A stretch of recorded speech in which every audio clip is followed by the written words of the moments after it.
Tagad es jūs vēlos iepazīstināt ar Aivaru Ruņģi. No šīs dienas pieciem radošajiem cilvēkiem viņa darbs, es varētu teikt, ir visapreibinošākais. Jo, kā Aivars pats par sevi saka, viņš esot vienkārši valmiešu puika, kurš esot izblandījies pasauli un strādājis ar dažādiem vietēju mērogu un starptautisku mērogu zīmoliem reklāmā. Un tad viņš ir atgriezies dzimtenē, gluži kā tāds sprīdītis, lai veidot no A līdz Ž pats savu zīmolu, un šajā gadījumā tas ir Valmiera Muļu salas. Un man patīk, ka cilvēkiem mērķi dzīvē nav pieticīgi, viņi šauj augstu, un šajā gadījumā mērķis ir kāds padarīt alu atkal atgriezt uz latviešu svētku galdu, ja? Pareizi sakot. Viss jau tagad izstāstīts. Paldies, tā bija Valmiera Muļas prezentācija. Bet nav, tāpēc, ka mēs ar tevi runājām, es zinu, ko tu stāstīsi, un būs ļoti interesanti. Nav vien. Man lūdzu piecelties, moderators, man jāpieceļās. Jā, paldies. Beidzot pats ar klausu. Jā, tad arī sagatavot prezentāciju, tā būs pēc pasākuma. Tad, lai aizpildītu to pauzi līdz pasākumam, tad ja domā par alus, es, protams, jūtos ļoti pagodināts, ka man uzaicināja, jo man liekas, ka alus ir visneradošākā lieta pasaulē pēdējos 3000 gadus, man liekas, tāpat kā vīns. Tur nav nekas mainījies vispār, man liekas, tur ūdens, iesals, apiņa rauks, viss. Tas kā ķieģeļus ražot, nu, tur arī māls, nav nekā tur. Bet tāpat laikā, man liekas, atkal tā ir visradošākā lieta, un man liekas, kad vismaz tā pirmā saikne ar, kā arī minēja, ar radošiem ir tā, ka man liekas, ka daudziem radošajiem alus palīdz būt radošiem, un tad mēs tur esam bieži vien klātiem pie tiem radošajiem brīžiem. Bet, ja mēs skatāmies par zīmolu viss bija kaut kā tā, nu, vienkāršāka bija kā ideja, kā daudz gribējās, un kā arī minēja, kā ir tāda, it kā es esmu tāds nacionāla patriots, ja, tur, auseklītis un nacionālais karoks un dziesma, un man baigā, tāda, bija pašam lielā sāpe iekšējā, kad es eju smalkiem pasākumiem, man garšo alus, tad daudz neviens vairs nepasniedz. Tur viss kaut ko citu pasniedz, jūs paši varētu pēdējo ballīti atcerēties. Kas tur uz galda ir? Droši vien, protams, kāds uzlika alu, es, protams, jūtos ļoti priecīgs, bet iespējams, ka tāda nav daudz. Un tad, pat cik man arī patīk vēstures, paskatījos arī vēsturē, un tad jau Krišāns Barons bija to savu darbu izdarījis, un viņš pateica to, ka alus ir vienmēr svētkos bijis. Un tad es tā domāju, ka es aizbraucu uz Franciju, neviens man ar alu necienām, un es tur cienā ar vīnu. Francūši atbrauc uz Latviju, viņas cienā ar franču vīnu, nevis ar latviešu alu. Kaut kādos smalkos pasākumos, un tad es domāju, ka varbūt varētu radīt tādu alu, lai nebūtu kauns viņu arī svētkos likt galdā. Un tad jau tālākais es pats īsti neprotu ne dizainēt, ne īsti alu brūvēt, tad kā lai izdara, un tad mums izveidojām labu komandu. Tā kā pirmais, manuprāt, jebkuru labu lietu izdarīt, ko arī droši vien jebkurš minēs, ka laikam bez komandas, jebkurā biznesā ir nulle, izņemot, ja vien jūs neesiet, tur nezinu, James Bonds vai kaut kāds, tur, tik milzīgs mākslinieks, neaizstājams. Un tad tajā komandā man bija cilvēki, kas visu palīdzēja. Pirmais ir par dizainu, kas pats arī tas visi grafiku, un tur mums palīdzēja mākslinieci, bija ļoti mazs uzņēmums, un man pašam nebija naudas tā, lai noliktu lielo reklāmas aģentūru, un tad es runājos ar konkrētiem cilvēkiem.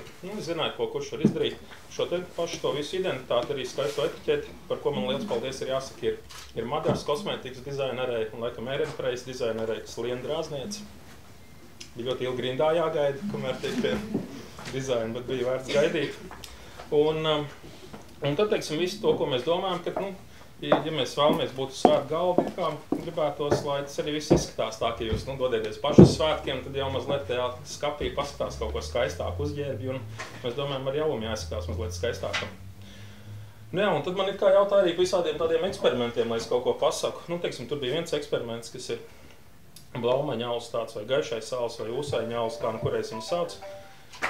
Un tad reizēm, es pats esmu kādreiz arī strādājis reklāmas jomā, un es zinu, cik grūti ir klientus, kas ir ražotāji vai tur mārketinga vadītāji pārliecināt par kaut kādām jaunām lietām. Kā piemēram šodien te, kur nav rakstīts, ka tas ir Valmiera Muļu salas. Tas lielākais grēks mārketingā un reklāmā neuzlikt lielu logotipu. Un parasti jau šī sadarbība viņa izveidojās nevis no tā, ka gribās uzreiz būt kaut kādiem super radošiem, bet ir kaut kāds mērķis. Un šajā gadījumā mēs ļoti, ļoti cieši sadarbojamies ar Valmieras drāmas teātri. Ar Valmieras drāmas teātri, tāpēc, ka viņi ir, mēs esam Valmierā, viņi ir Valmierā. Mums tāds dzīves produkts, teātris, tāds dzīves kaut kāds tāds, arī māksla. Un man patīk teātris, un mēs viņus pazīstam. Un tad mēs domājam, ka varbūt kaut kā kopīgi pie viena galda ir jāsēž. Un tās vislabākās sadarbības ir tādas, ka nevis atnāk teātris un saka, ko parasti saka, visi kultūras uzņēmumi, kad atnāk pie kāda ražotāja, iedod naudu. Ja, un man tas likās, tas visvienkāršākais ir, ja tu atver maku, noskaiti, un tad parasti man ir tāds teiciens, ja jums vajag naudu, vajag iet uz banku, jo banka ražo naudu. Mums nav ne īsti, ne naudas daudz.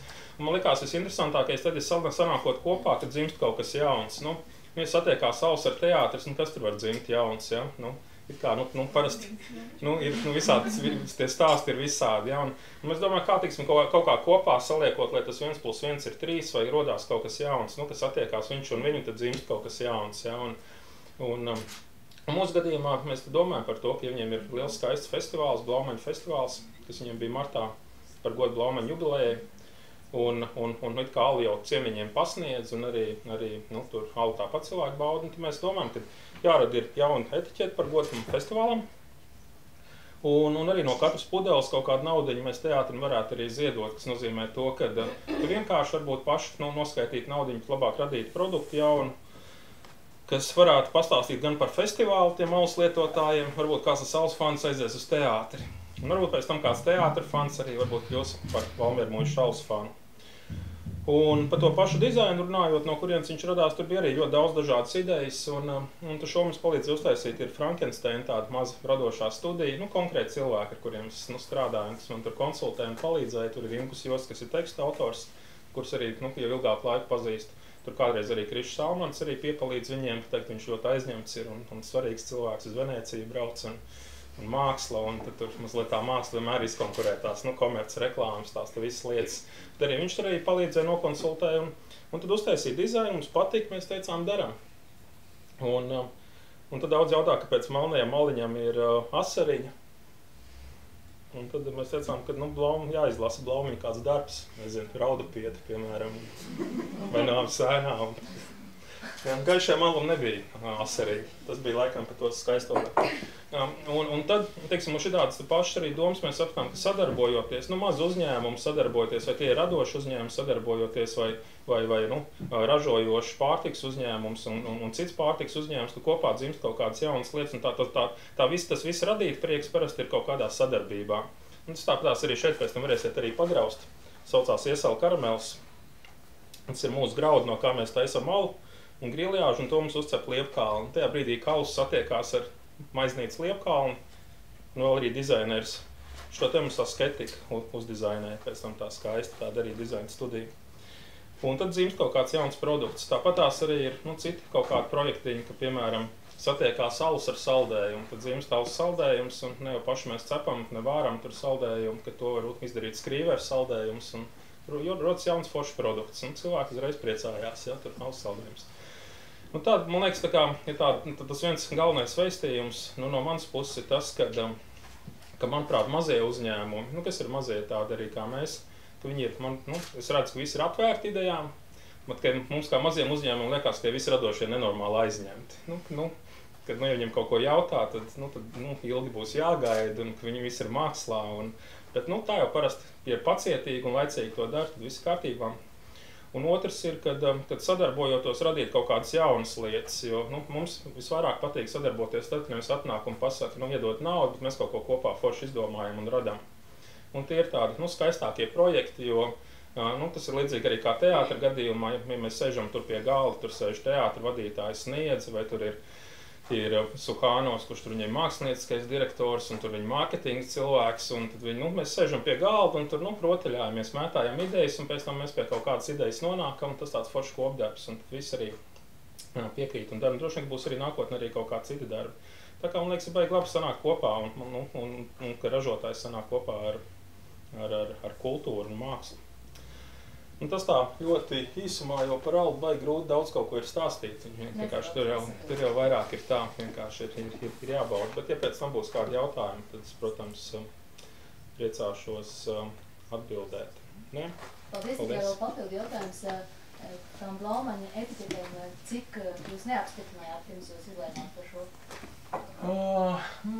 Patiesībā nebija tā, ka mums bija vēl arī varbūt šai etiķetē ir vēl garāka vēsture, jo visas idejas ir kaut kāds, tas ir kaut kāds kultūras slānis, kaut kas tur dzīvos apkārt. Gadu atpakaļ tieši es piedalījos Rīgas ekonomikas augstskolas tādā tur radošajā darbnīcā, kur viņi kopā ar studenti, kopā ar reklāmas aģentūru mākslinieciskiem direktoriem tur ģenerēja visādas tur trakās idejas, par alu tai skaitā. Trakākā alus ideja bija tāda, kas saucās Uzčurā mani. Un man likās ļoti laba ideja, kad mēs kādu dienu viņu varētu arī realizēt, bet varbūt ne caur Valmiera muižu, bet ideja pamat bija tāda, kas man likās varbūt vērts ar to varētu būt pozitīvs norealizēt. Bet ideja bija tāda, es izstāstīšu, vajag vienkārši, man ne pirmajā brīdī likās, rupji, ja.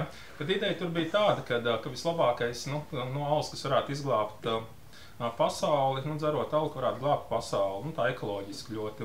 Un pie katras tās alus glāzes, festivālā vai arī pie alus pudeles tiek piestiprināts sēkliņi ar koku, kur var iestādīt, ja, un jūs izdzeriet alu un pēc tam ejiet kaut kur tur mežā, ja, jo tam alum kaut kur ir, jāpaliek, ja, un tad jūs vienkārši iestādiet.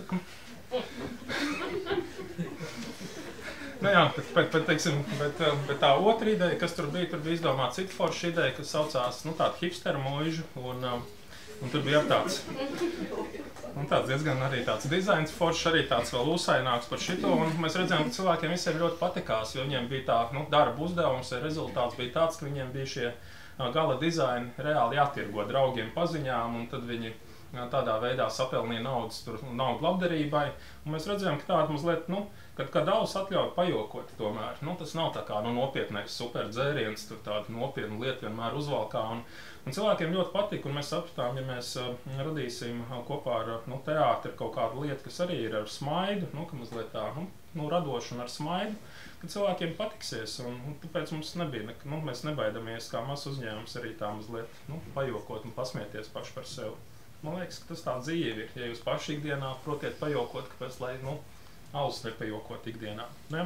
Tā kā tā ideja jau kaut kur bija gaisā, un tad mēs teātrim parādījām un pastāstījām, mēs bijām pilnīgi pārliecināti, ka tas patiksies.